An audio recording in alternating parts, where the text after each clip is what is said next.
Ika-10 ng umaga, doon sa Baclaran, nagmamakaawa sa gitna ng daan. Sabi ko, Sinta, puntahan mo naman ako. Pero ang sagot mo, umuwi ka na, hindi ako dadating sa'yo. Ang sakit, putang ina, balewala ba ang lahat? Ang paghabol ba ay gawa ng pusong di sapat? Effort ko'y basura sa iyong paningin. Kailan mo babalak ang mundo ko ay wasakin? 3:00 na, nasa simbahan pa rin, nagbabaka sakali na ika'y darating. Pero ang sabi mo, paano kung may mahal na akong iba?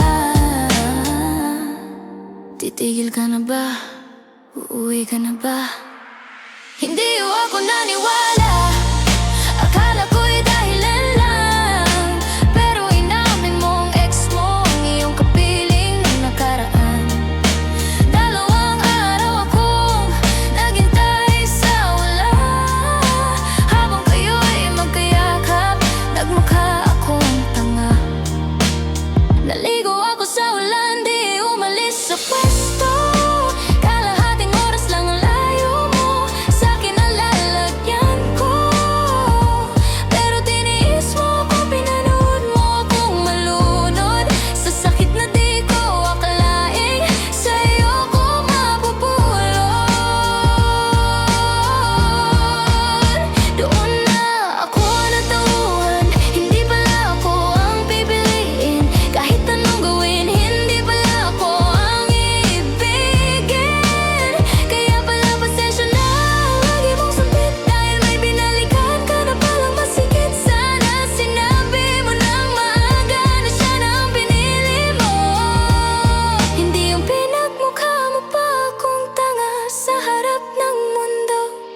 Mananhid ng mata, wala ng luhang lumalabas. Ginamit mo lang ba ako para sa luma mong bakas? Sabi ng kaibigan mo, nahirapan ka raw pumili, pero putang ina naman ako ang naiwang sawi. Sana wala kang pagsisiyan sa desisyon mong to,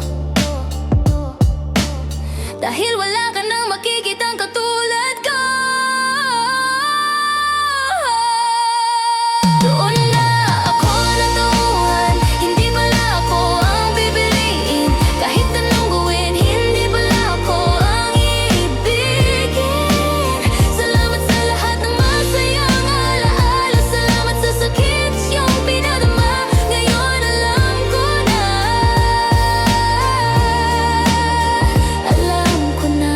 Wala rin itong sakit. Saksi ko nga sa langit, makakahanap din ako ng higit pa sa'yo. Yung hindi ako babaliwalain, yung totoo.